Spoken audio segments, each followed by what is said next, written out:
السلام علیکم ناظرین، پروگرام حق کی آواز کے ساتھ میں ہوں آپ کی میزبان عریشہ سفین۔ ناظرین، اس وقت ملک کی سیاسی صورتحال کے حوالے سے اگر بات کی جائے تو ملک کو کافی چیلنجز کا سامنا ہے۔ چند ہی روز میں ملک میں عدم اعتماد آتی دکھائی دے رہی ہے۔ پاکستان مسلم لیگ نون کا کیا کردار ہوگا، وہ کہاں پر کھڑی ہے، تمام تر صورتحال پر بات چیت کرنے کے لیے آج ہمارے ساتھ موجود ہیں نائب صدر مسلم لیگ نون پنجاب اور سابق ایم پی اے ہیں، 2 دفعہ سابق ایم پی اے رہ چکے ہیں اور سابق چیئرمین ہیں پنجاب ایجوکیشن فاؤنڈیشن کے انجینئر قمر اسلام صاحب۔ ان سے بات کریں گے۔ السلام علیکم سر۔ وعلیکم السلام جی، بہت شکریہ سر، سب سے پہلے تو آپ کا بہت بہت شکریہ، آپ نے اپنا قیمتی وقت ہمیں دیا۔ میں آپ سے یہ سوال کرنا چاہوں کہ آپ کے نام کے ساتھ انجینئر لگتا ہے، تو یہ بتائیے گا کہ آپ پڑھے لکھے انجینئر ہیں، پھر سیاست میں کیسے آ گئے؟ میرا خیال ہے کہ پڑھے لکھے لوگوں کو سیاست میں آنا چاہیے، ان کی ضرورت بھی ہے، اور میں انجینئر ہوں، اس کے بعد میں سول سرونٹ بھی رہا، سرکاری نوکری بھی کی، انجینئرنگ کی نہیں ویسے۔ تو میرا خیال یہ ہے کہ وہ تجربہ کار لوگ، اور مجھے انجینئرنگ کا بہت بڑا فائدہ ہوا۔ میں پنجاب میں بہت سے پروجیکٹس کو میں نے اوورسی کیا، میاں شہباز شریف صاحب کی ٹیم کی حیثیت سے، کے ممبر کی حیثیت سے۔ تو محل انجینئرنگ کو، آئی ٹی کے لوگوں کو اور دیگر شعبہ جات کے لوگوں کو سیاست میں بڑا ان کا مثبت رول ہے اور انہیں آنا چاہیے۔ اچھا سر، آپ چونکہ پنجاب ایجوکیشن فاؤنڈیشن کے سابق چیئرمین بھی ہیں، تو آپ نے اس میں رہتے ہوئے کیا کیا کام کیے اپنے دور میں؟ ہم نے جی پنجاب میں کوئی تقریباً کوئی 35 لاکھ بچوں کو، وہ بچے جو disadvantage strata of the society سے تعلق رکھتے ہیں، انہیں ہم نے بھجوایا اسکولوں میں تھرو پرائیویٹ سکولز جن کی فیس پنجاب ایجوکیشن فاؤنڈیشن دیتی تھی۔ پھر سرکار کے 5000 سکول جو بالکل جو آپ اکثر ٹی وی پہ دکھایا کرتے تھے، جس میں گدھے پھر رہے ہیں اور جو بلڈنگز ناکارہ تھیں، ان سارے 5000 سکولز کو دوبارہ کامیابی سے پرائیویٹ سیکٹر کے تھرو ایک پروسیس کے تحت اس کو کامیابی سے چلایا، جس میں آج لاکھوں بچے تعلیم حاصل کریں۔ اچھا سر، دیکھا جائے تو حال ہی میں آپ صاف پانی کیس سے باعزت بری ہوئے ہیں، پہلے تو مجھے یہ بتائیے گا یہ کیس تھا کیا؟ دیکھیں، اگر آپ پنجاب میں پانی کا دیکھیں، ڈرنکنگ واٹر جو پینے کا پانی ہے، تو آدھے سے زیادہ، نصف سے زیادہ پنجاب میں جو پینے کا پانی ہے وہ زہریلا ہے۔ یعنی ایک تو ہوتا ہے کہ پانی سیف نہیں ہے، ان سیف واٹر وہ اور بات ہے، میں بات کر رہا ہوں کہ وہ زہریلا ہے، پوائزن واٹر ہے۔ اس کی جو الاؤیبل لیمٹس اگر 50 ہے کسی پانی میں امپیورٹیز کی، تو اس میں ہو سکتا ہے کہ 5000 ہو۔ تو یہ میاں شہباز شریف کا خواب تھا کہ ہم نے پنجاب کے لوگوں کو کلین ڈرنکنگ واٹر دینا، یعنی راول پنڈی میں بیٹھ کے آپ اس پانی کا تصور ہی نہیں کر سکتے جو بہاولپور میں، ملتان میں، بہاول نگر میں یا سدرن پنجاب میں پایا جاتا ہے۔ تو یہ بنیادی طور پہ ایک پروجیکٹ تھا جس کے تحت کلین ڈرنکنگ واٹر، نیسلے معیار کا یہ جو پانی آپ جسے منرل واٹر عام طور پہ کہا جاتا ہے، یہ فراہم کیا جانا تھا۔ تو اس کے لیے ہم نے کوئی 10 لاکھ کی آبادی کو ایک پائلٹ پروجیکٹ کے تحت 118 پلانٹس جو کہ ریورس آسموسس پلانٹس ہوتے ہیں، کہ جس کا ایک انتہائی پیچیدہ عمل کے تحت پانی سے تمام منرلز پہلے نکالے جاتے ہیں، وہ کڑوا ہو جاتا ہے، اور اس کے بعد پھر ڈیزائرڈ اماؤنٹ کا ہر منرل ڈالا جاتا ہے کہ اتنا سلفیٹ ہوگا، اتنا آکزلیٹ ہوگا، تو اس کے بعد وہ پینے کا پانی ان لوگوں کو وہ فراہم، جو آج بھی وہ 118 کے 18 پلانٹس چل رہے ہیں۔ تو اور یہ جو منصوبہ تھا، یہ پورے پنجاب میں لوگوں کو کلین ڈرنکنگ واٹر فراہم کرنا تھا، جو ان کی صحت کے لیے ضروری ہے، جو بیماریوں کا باعث ہے۔ لیکن بہرحال وہ ہمیں وہ موقع نہیں مل سکا، لیکن ہم نے جو 5 تحصیلوں میں تقریباً 10-12 لاکھ کی آبادی کو وہ آج پانی کے ان ثمرات سے فیض یاب ہو رہی ہے۔ اچھا سر، عوام کو صاف پانی مہیا کرنا جرم کیوں بن گیا؟ دیکھیں، وہ تو خیر اس کی وجوہات بہت سی تھیں، وہ وجہ قانونی تو تھی نہیں کہ ہم نے جو منیمم بڈ آئی تھی، جو سب سے کم بڈ یعنی بولی لگائی گئی، تو جو ایک فرض کیا 1.5 کروڑ مانگ رہا ہے اسی کام کا، دوسرا 1.25 کروڑ مانگ رہا ہے، تو جو 1 کروڑ 14 لاکھ والا تھا ان کو ہم نے پہلے ٹھیکہ دیا، پھر اس میں بھی مزید کم کرا کے ٹھیکہ ایوارڈ ہونے کے بعد اس کو کم کرا کے تو اسے 98 کروڑ پہ لے کے آئے، اور وہی مجھ پہ الزام لگا کہ جی آپ نے یہ کم کیوں کرایا، یہ تو قانون اجازت نہیں دیتا کہ جب کوئی چیز بڈ اوپن ہو جائے تو اس کی لاگت میں آپ تبدیلی نہیں کر سکتے۔ یعنی مجھے یہ کہا جا رہا تھا کہ ایک دکاندار آپ کو 1 روپے کی چیز دینے پہ آمادہ ہے، تو میں کہتا نہیں جی میں نے 1.5 روپے میں لینی ہے سرکاری خزانے سے، یعنی وہ جو 1 روپے میں لی وہ جرم بن گیا۔ اچھا سر، اس کیس میں آپ نیب کی حوالات میں بھی رہے، تو وہ آپ کا ایکسپیرینس کیسا تھا، اس کے بارے میں تھوڑا بتائیے گا۔ وہ ایکسپیرینس خوشگوار بھی تھا اور ناخوشگوار بھی۔ ناخوشگوار اس لیے کہ میں اس وقت الیکشن فیز میں تھا، جسٹ 30 دن رہ گئے تھے، اور I was the only member across the country, only candidate who was behind the bar on the day of election. یعنی باقی پورے ملک کے تمام حلقوں میں لوگ اپنا الیکشن لڑ رہے تھے اور مجھے الیکشن سے محروم کیا گیا تھا. تو یہ میرے لیے ناخوشگوار تھا. باقی جو جیسا یعنی قدرت کوئی ایسی آزمائش ڈالتی ہے تو اسے میرے سمیت میرے ساتھیوں نے، میری قیادت نے، ہم نے حوصلے سے بھگتا اور آج سرخرو ہو کر ہم لوگوں کے سامنے کھڑے ہیں. تو بہرحال تکالیف بھی تھیں وہاں پر، مسائل بھی تھے، پرابلم بھی تھے. جیل اٹ سیلف ایک بہت بڑا مسئلہ ہوتا ہے. کسی آدمی کو اگر چند دن کے لیے گھر میں کنفائن کر دیا جائے تو اس کا کیا حشر ہوتا ہے، کچھ آ کے 10 ماہ تک آپ کو رہنا پڑے. لیکن اللہ تعالیٰ نے وہ وقت بڑا حوصلے سے. اچھا سر، جیسے کہ آپ نے ذکر کیا ہے کہ شاید آپ کو الیکشن سے پیچھے کرنا تھا، تو جب آپ جیل میں گئے تو پیچھے آپ کے بیٹے اور بیٹی نے جو آپ کی کیمپین چلائی تھی، تو اس ٹائم آپ کو جب پتہ چلا کہ آپ کی الیکشن کیمپین آپ کا بیٹا چلا رہا ہے تو اس وقت آپ نے کیا محسوس کیا؟ ہاں، مجھے پہلے کچھ علم نہیں ہوا. میں نے ایک ٹی وی پہ، بلکہ وہ جو اینکر اور مختلف صحافی آئے ہوئے تھے، جب مجھے عدالت میں پیش کیا گیا تو وہاں پہ میں نے وہ کیمراز کی طرف منہ کر کے تو لاؤڈ آواز میں کہا کہ میرے بچے کمپین چلائیں گے. میرا مقصد یہ تھا کہ وہ جو مشن ہے جو الیکشن والا وہ کہیں فیل نہ ہو جائے. کاغذات تو میرے داخل ہو چکے تھے آلریڈی، تو وہ تو ان تک پہنچ گئی وہ، اور انہوں نے شروع کر دیا. کوئی 10واں یا 12واں دن تھا میرا ادھر نیب کے حوالات میں، تو ہمارے ایک دوسرے حوالات سے ایک قیدی کچہری گیا، تو اس نے کہیں اخبار دیکھی کسی جگہ، بخشی خانہ جو بولتے ہیں جہاں پر کچہری میں قیدیوں کو رکھا جاتا ہے. اس نے وہ اخبار دیکھی تو اس اخبار میں ایک تصویر تھی چھوٹی سی، جس میں سالار کی تصویر تھی کہ اس نے دونوں بازو اوپر اٹھائے ہوئے تھے اور نیچے لکھا ہوا تھا 11 سالہ سالار اسلام ریلی کی قیادت کر رہے. تو اسے چونکہ پتہ تھا میرے حالات کا، تو وہ قیدی اس کو اپنے جوتے کی ایڑی میں، یعنی جوتے جراب کے نیچے چھپا کے اس تصویر کو تھوڑی سی پھاڑ کے تو وہ لے گیا. تو جب میرے سیل کے آگے سے گزرتے ہوئے اس نے وہ میرے سیل کی سلاخوں کے اندر پھینک دی. تو وہ جب میں نے وہ اخبار کی وہ پہلی کلپنگ دیکھی جس میں بیٹے کی تصویر دیکھی اور پھر اس کو اس ریلی کی شکل میں دیکھا، پیچھے بہت سے لوگ ہیں، تو وہ مطلب عجیب تاثرات تھے.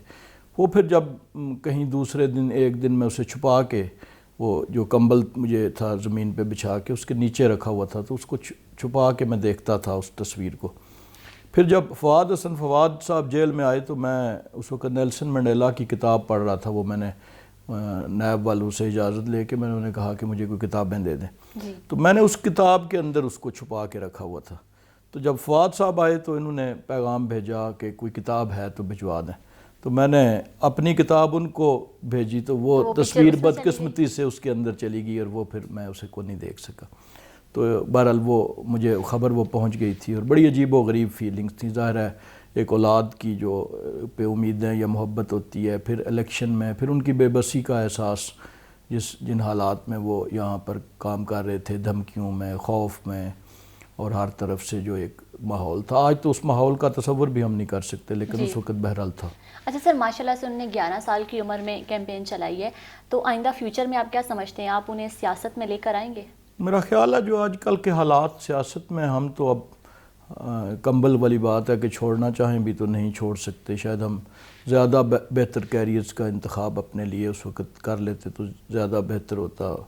تو میرا خیال ہے کہ اس کی شاید یہ چوائس شاید نہ ہو. اگر انہوں نے کرنا چاہی تو وہ ضرور کریں گے، لیکن بہرحال اس کے بعد میں نے ان کو سیاست سے بالکل الگ تھلگ رکھا ہے. وہ کہیں کسی پبلک پلیس پہ میرے ساتھ کبھی نہیں گئے، اور وہ پڑھنے والا لائق بچہ ہے، ٹاپر ہے.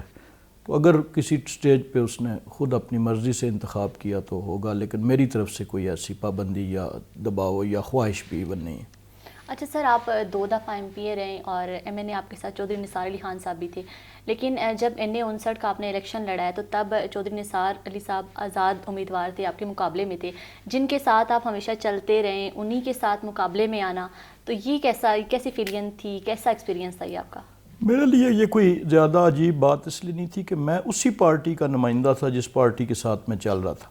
یعنی میں نے اپنی جگہ نہیں چھوڑی تھی. کچھ لوگ مجھے الزام کہہ لیں یا کچھ لوگ یہ کہتے ہیں کہ جی انہوں نے چودھری نثار کو چھوڑ دیا. تو میرا موقف یہ ہے کہ میں تو اس جماعت میں تھا، وہ اپنی جگہ چھوڑ کے اس جماعت سے وہ الگ ہو گئے. انہوں نے یہ ان کی اپنی خواہش تھی، ان کی اپنی چوائس تھی، انہوں نے آزاد الیکشن لڑنے کا فیصلہ کیا. تو میرے لیے تو یہ کوئی ایسی نہ کوئی پریشانی کی بات تھی نہ کوئی فخر کی بات تھی. دونوں حوالوں سے مجھے میری پارٹی نے جس کام کے لیے منتخب کیا میں نے اس کو بخیر احسن سر انجام دیا, اور ان حالات میں بھی دیا جب میں انتہائی مشکلات کا شکار تھا, لیکن میرے بچوں نے بھی پارٹی کا پرچم گرنے نہیں دیا. اچھا سر, اسی کے حوالے سے آگے بات کریں گے کہ NA 59 کی عوام جاننا چاہتی ہے کہ کیا چودھری نثار علی خان صاحب دوبارہ پاکستان مسلم لیگ نون میں آئیں گے, کیونکہ حال ہی میں افضل چند صاحب پاکستان پیپلز پارٹی سے PTI میں گئے, دوبارہ پاکستان پیپلز پارٹی میں آ گئے, تو کیا چودھری نثار علی خان صاحب بھی دوبارہ پاکستان مسلم لیگ نون میں آئیں گے؟ میرا نہیں خیال, کیونکہ دیکھیں سیاسی جماعتوں کا ایک طریقہ ہوتا ہے, اس کے جو بنیادی اصول ہیں ان سے انحراف کی اجازت کوئی سیاسی جماعت نہیں دیتی, اور اس کے لیے ظاہر ہے وہ اپلائی کریں گے. وہ اگر آئیں گے تو وہ اپنی خواہش کا پہلے تو اظہار کریں گے کہ میں آنا چاہتا ہوں, پھر اس کے بعد یہ سیاسی جماعت کا اختیار ہے جس میں ہم بھی شامل ہیں, میں بھی اس سیاسی جماعت کا حصہ ہوں جو ہمارے مقامی رہنما ہیں, تو یہ سب مل کے فیصلہ کریں گے کہ آیا یہ ان کا یہ والا ان کا آنا انہیں قبول کیا جائے یا نہ کیا جائے. لیکن فار آل پریکٹیکل پرپسز میں سمجھتا ہوں کہ سورج تو ادھر سے ادھر نکل سکتا ہے, لیکن ایسا ہو نہیں سکتا. اچھا سر, ایک اور چیز دیکھنے میں آئی ہے کہ چودھری نثار علی خان صاحب نے پارٹی چھوڑی, آزاد امیدوار آئی, لیکن سینئر قیادت جو ہے پاکستان مسلم لیگ نون کی, انہوں نے ان کے خلاف کبھی کوئی بات نہیں کی. اس کے پیچھے کیا وجوہات؟ میرا خیال ہے کہ اس کی ضرورت نہیں ہے.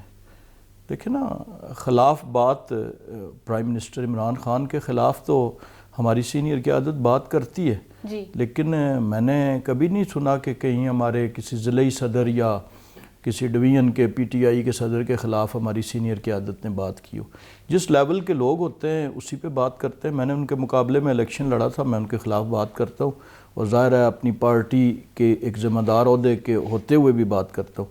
لیکن اب یہ توقع رکھنا کہ پارٹی کی جو سینئر ترین قیادت ہے وہ بات کرے گی, محض یہ غیر حقیقی ہے. ہر اپنے ہم پلہ افراد کے متعلق جو ہے وہ لوگ خلاف بات کرتے بھی ہیں, اور ہماری پارٹی جو ہے وہ PTI کی اب جو عمران خان صاحب ہیں ان کے خلاف تو بات کرتے ہیں ہماری سینئر قیادت, لیکن دیگر جو نیچے والے عہدیدار ہیں ان کے خلاف بات نہیں کرتے. اچھا سر, ہم انٹرویو سے پہلے جب ہم بیٹھے تھے بات کر رہے تھے تو آپ نے نیب کا ذکر کیا تھا, نیب کے بانی تھے آپ, تو آپ یہ بتائیے گا کہ حال ہی میں شاہد حقان عباسی صاحب نے ایک پریس کانفرنس کی, اس میں یہ بھی کہا کہ ہماری جب حکومت آئی یا جب بھی ہماری حکومت آئی ہم سب سے پہلے نیب کو ختم کریں گے. اس پر کیا کہیں گے آپ؟ دیکھیں, یہ ابھی یہ شاہد حقان عباسی صاحب کی کوئی ذاتی رائے نہیں ہے. اس وقت ہر ایون میڈیا کے لوگ یہ کہہ رہے ہیں کہ نیب اپنے کردار کو جو اس کے ذمہ تھا اسے ادا کرنے میں ناکام ہو گیا.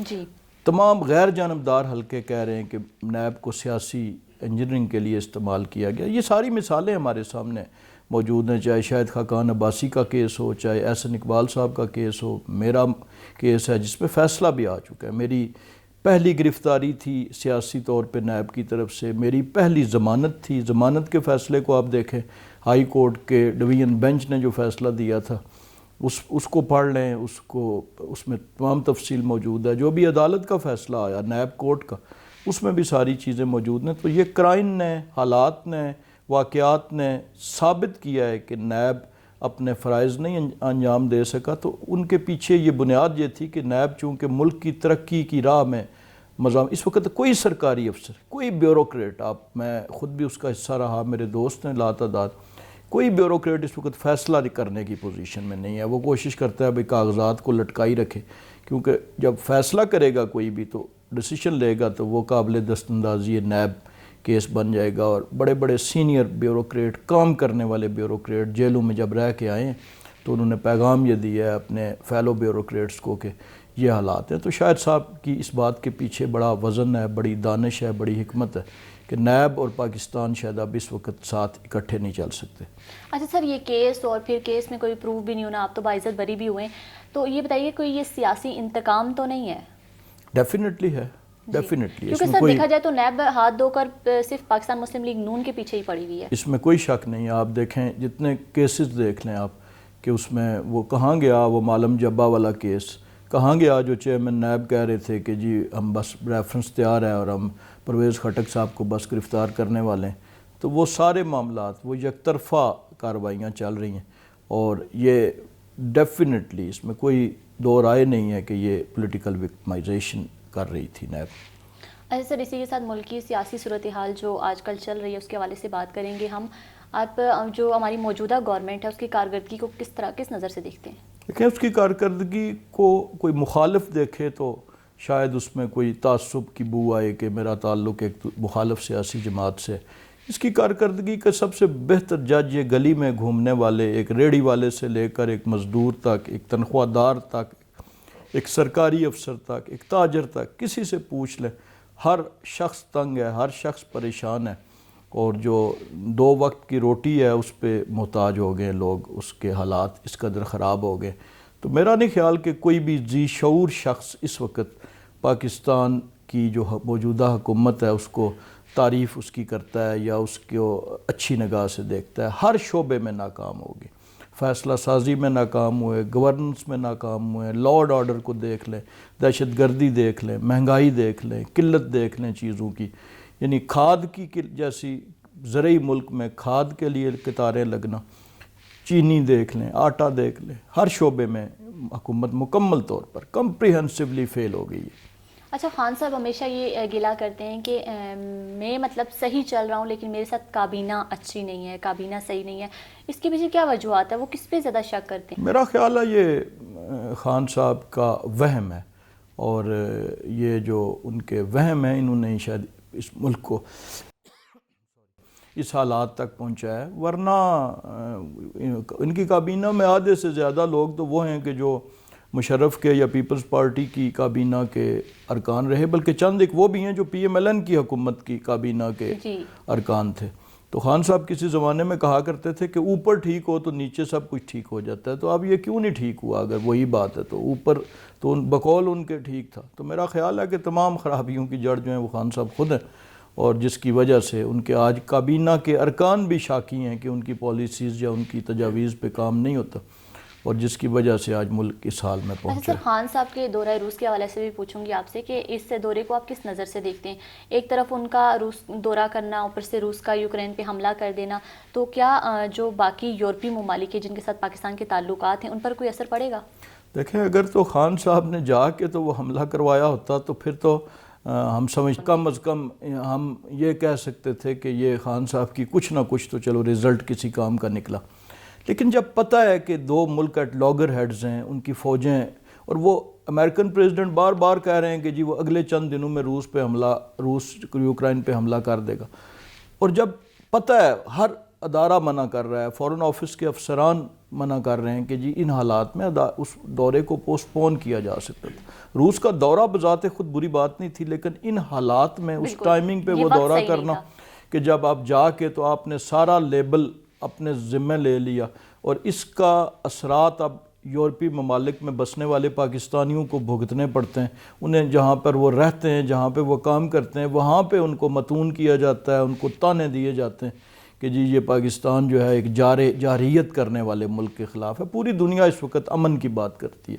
اس تفصیل میں نہ جائیں کہ کون ٹھیک ہے، روس ٹھیک ہے یا یوکرائن ٹھیک ہے، لیکن ایک بات تو طے ہے کہ جب آپ کوئی معاہدہ بھی نہیں کر سکتے ان حالات میں، اس پہ پابندی لگنے والی ہے، کوئی ڈیلیور نہیں کر سکتے، تو پھر اس جانے کا فائدہ کیا تھا؟ اور یہ بھی اسی ان کی جو نفسیاتی ایک سٹرکچر ہے، حیت ہے، اسی کا کارنامہ تھا کہ وہ اپنی ضد میں آ کے چلے گئے اور انہوں نے کسی ذی شعور شخص کی بات نہیں مانی. تو آپ کیا سمجھتے ہیں کہ آئندہ آنے والے حالات میں جو ہے پاکستان کو کافی چیلنجز کا سامنا کرنا پڑے گا؟ بہت سے مسائل کا سامنا کرنا پڑے گا. آپ دیکھیں کہ یو اے ای جیسا ملک جو یورپ کی ڈارلنگ تھی، جی، امریکہ کی، تو انہوں نے ایبسٹین کیا سیکیورٹی کونسل میں جب ووٹ کا ٹائم آیا، جنرل اسمبلی میں، یو این کی جنرل اسمبلی میں، اور پاکستان نے بھی ایبسٹین کیا. تو ویری نیکسٹ ڈے محل 48 گھنٹوں کے اندر اس کو بھی فیٹف کی گرے لسٹ میں ڈال دیا گیا، وہ ملک جو ان کی ڈارلنگ تھی. تو اس کے اثرات ڈیفینیٹلی ہمیں بھگتنے پڑیں گے. Beggars are not choosers. یہ جو ہم پاکستان جو ہے وہ ادھر سے آپ ریلائی کر رہے ہیں کہ آئی ایم ایف پہ ریلائی کر رہے ہیں، ادھر سے آپ لونز پہ کر رہے ہیں، ادھر سے آپ امپورٹس کے لیے یورپین یونین اپنی ایکسپورٹس کے لیے ان کے قوانین کے پابند ہیں. تو ان حالات میں پاکستان کو ایک بہت گہرے گرداب میں دھکیل دیا ہے خان صاحب نے. اور ابھی بھی جو انہوں نے کل ایک سیاسی جلسے میں، یہ ایسی جو سفارتکاری ایک بڑا نازک شعبہ ہوتا ہے، اس پہ سیاسی جلسے میں جا کے انہوں نے جو طنز و تشنیع کی ہے یورپین یونین پہ اور یورپین ممالک پہ اور امریکہ پہ، میں سمجھتا ہوں اس کے اثرات جو ہیں وہ بھگتنے پڑیں گے پاکستان کو. بالکل سر، خان صاحب کو تو اس وقت سیاسی چیلنجز کا بھی سامنا ہے، تو یہ بتائیے گا اپوزیشن کے عدم اعتماد لانے میں کامیاب ہو جائے گی؟ مطلب ڈیفینیٹلی ہو جائے گی، کیونکہ اس وقت کوئی بھی ممبر جو ایون خان صاحب کی پارٹی کا ہے 4 سال گزر گئے، وہ اپنے حلقے میں جانے کے قابل نہیں ہے۔ مجھے بتائیں کہ جس حلقے میں آپ رہ رہے ہیں، کیا وہاں کے وزیر صاحب یا وہاں کے کسی نے اس عرصے میں پبلک میں کوئی سیاسی پروگرام کیا ہے؟ کسی مارکیٹ پہ آئیں، کسی اوپن جگہ پہ آئیں، کوئی پارلیمنٹرین اس وقت حکومتی پارٹی کا اپنے حلقے میں جانے کے قابل نہیں ہے۔ وہ اسلام آباد میں یا لاہور میں منہ چھپاتے پھر رہے ہیں، تو وہ آگے کی طرف دیکھ رہے ہیں کہ ہم نے آگے کیا کرنا ہے۔ تو میرا خیال ہے وہ خود بھی سمجھتے ہیں، وہ بہت بڑی خدمت ہوگی کہ اگر وہ اپنی پارٹیز کی لائن سے ہٹ کر عدم اعتماد میں ووٹ دیتے ہیں، تاکہ ایک فریش الیکشنز کے نتیجے میں پاکستان جو ہے وہ ایک سیدھے راستے پر اور ترقی اور خوشحالی کے راستے پر چل سکے۔ اچھا سر، اپوزیشن نے جو ہے اپنی ریکوزیشن بھی تیار کر لی ہے، شہباز شریف کا نام سننے میں آیا ہے کہ اگلے وزیر اعظم ان کو بنایا جائے گا، اس میں کس حد تک صداقت ہے؟ دیکھیں، پیپلز پارٹی نے بھی یہ اعلان کر دیا ہے کہ یہ ویسے بھی فطری طور پر بھی یہ پاکستان مسلم لیگ نون کا بڑی پارٹی ہے، سب سے بڑی پارٹی ہے، دوسرے نمبر پہ پیپلز پارٹی ہے اور پھر دیگر جماعتیں، تو بڑی پارٹی کا حق ہوتا ہے۔ پنجاب میں بھی اس وقت سب سے بڑی جماعت جو ہے وہ اسمبلی میں پاکستان مسلم لیگ نون ہے اور وفاق میں بھی ہے۔ تو جو بھی جو سیاسی پارٹیوں کا اپوزیشن کا اتحاد ہے وہ فیصلہ کرے گا، اور اس فیصلے کے اندر جو بھی عمل درآمد ہوگا اس پہ مسلم لیگ نون ظاہر ہے اس کا حصہ ایک، لیکن اس میں کوئی غیر فطری بات نہیں ہے، کوئی حیرت کی بات نہیں ہے کہ اگر پاکستان مسلم لیگ نون کا نام لیا جاتا ہے۔ وہ سب سے بڑی پارٹی ہے، سب سے زیادہ ووٹ لیے ہوئے ہیں پاکستان مسلم لیگ نون نے۔ جی اچھا سر، اسی کے حوالے سے پاکستان مسلم لیگ نون کی بات کریں گے۔ راولپنڈی سٹی میں دیکھا جاتا ہے کہ پاکستان مسلم لیگ نون کافی گروپنگ کا شکار ہے، کافی دھڑوں میں ہوتی ہے، اس کی کیا وجوہات ہیں؟ لیکن سیاسی جماعتیں، بڑی سیاسی جماعتوں میں شخصیات کا رول کچھ نہ کچھ ہوتا ہے، تو وہ شخصیات ضروری نہیں کہ وہ ایک ہی یعنی ایک پیج پہ ہوں۔ وہ بیسیکلی دھڑے نہیں ہوتے، کوئی تقسیم نہیں ہوتی، وہ ایک ہی لیڈر کے پیروکار ہیں، ایک ہی جماعت کے پیروکار ہیں۔ ووٹرز بھی ان کے بیٹھنے اٹھنے کی ڈیفرنٹ جگہیں ہوتی ہیں۔ مثلا ایک ہی محلے میں اگر 3 پارٹی کے دفاتر ہیں، 3 لوگ لیڈرز ہیں، تو کوئی اس کے ساتھ جا رہا ہے کچہری، کوئی دوسرے کے ساتھ جا رہا ہے، تو یہ کوئی خطرناک بات نہیں ہے، یہ کوئی ایسی قابل اعتراض بات نہیں ہے۔ جب الیکشنز آتے ہیں تو پھر صرف شیر کے نشان پہ لوگ ووٹ دیتے ہیں، اور یہی پارٹی کی ریکوائرمنٹ ہے۔ باقی کوئی اگر فرض کیا اگر کوئی احتجاج ہے تو کوئی ایک لیڈر کے ساتھ جاتا ہے، کچھ لوگ دوسرے کے ساتھ جاتے ہیں، کچھ تیسرے کے ساتھ جاتے ہیں، تو یہ نہ کوئی غیر فطری بات ہے، نہ غیر حقیقی ہے، نہ قابل اعتراض ہے۔ اچھا سر، اپوزیشن کی اگر بات کی جائے تو ایک طرف جو ہے آپ نے ریکوزیشن تیار کر لی، اپوزیشن اپنی عبوری حکومت بھی تیار کر لی ہے، انتخابات کے لیے تیار بھی ہیں۔ اگر وزیر اعظم صاحب اسمبلیاں تحلیل کر دیتے ہیں، انتخابات کروا دیتے ہیں، تو ان میں کیا ہوگا، کیا سچویشن کریٹ ہوگی، اور کہیں ایسا تو نہیں ہوگا پس پردہ کوئی اور قوت، تیسری قوت کوئی سامنے آ جائے؟ پہلے اگر وزیر اعظم صاحب ڈیزالو کرتے ہیں تو یہ تو ایک بہت ہی آئیڈیل صورتحال ہوگی کہ اس صورت میں ہمیں نگران حکومت کی جو آزمائش ہوگی اس سے نہیں گزرنا پڑے گا۔ پھر جب نگران حکومت نیکسٹ بنے گی، جس میں وزیر اعظم لیڈر آف اپوزیشن، موجودہ وزیر اعظم لیڈر آف اپوزیشن ہوں گے، تو اس پیچیدگیوں سے ہم بچ جائیں گے۔ تو اگر یہ خود ڈیزالو کر دیتے ہیں تو یہ بہت اچھا عمل ہوگا، اور ایک غیر جانبدار اور شفاف الیکشن کے نتیجے میں ایک نئی حکومت بنے گی، اور نئی حکومت جو ہے وہ پاکستان کو ایک بہتر طریقے سے آگے لے کے جائے گی۔ یہ حکومت تو فیل ہوگی ہے جیسے۔ سر، یہ حکومت ان کے پاس 1.5 سال رہ گیا، تو کیا یہ اپنے 5 سال مکمل کر جائے گی؟ دیکھیں، ہر لحاظ سے، ہر طرف سے جو عوام کی آوازیں دیکھ لیں، اپوزیشن جوائنٹ ہو گئی ہے، سرکار میں دیکھ لیں، اس وقت کسی جگہ پہ کوئی کام نہیں ہو رہا، اور ایون جن لوگوں کے متعلق، جن قوتوں پس پردہ کے متعلق کہا جاتا تھا کہ وہ 1 پیج پہ ہیں، وہ بھی اب بظاہر جیسے نظر آ رہا ہے وہ نیوٹرل ہیں۔ تو اس لیے محل حکومت کا جس بیساکھیوں کے آسرے پہ حکومت کھڑی تھی، وہ بیساکھیاں فار آل پریکٹیکل پرپسز نظر آ رہا ہے کہ ہٹ گئی ہیں۔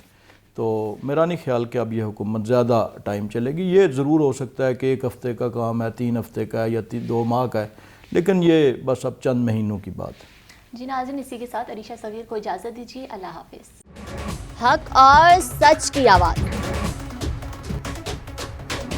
عوام کے مسائل کو منظر عام پر لانے، اقتدار کے ایوانوں سے عوام کی دہلیز تک، پاکستانی عوام کی آواز، پاکستان کا قومی اخبار ڈیلی اخبار حق کی 11ویں اور حق نیوز کی دوسری کامیاب سالگرہ پر قوم کو مبارکباد۔ 12 کلر صفحات پر مشتمل ڈیلی اخبار حق نے ایک اور سنگ میل عبور کر لیا۔ عوامی اور قومی ایشوز، ملکی مسائل، عالمی منظرنامے، عوامی مسائل پر بے لاگ تبصروں اور مسائل کو اجاگر کرنے میں سب سے آگے رہنے والے قومی اخبارات میں ڈیلی اخبار حق نے نمایاں کردار ادا کیا۔ ملک میں جمہوریت، قانون کی حکمرانی اور عوام کی آواز کو اقتدار کے ایوانوں تک پہنچانے کے لیے پرعزم میری اور آپ کی آواز ظلم کے خلاف ڈیلی اخبار حق نیوز۔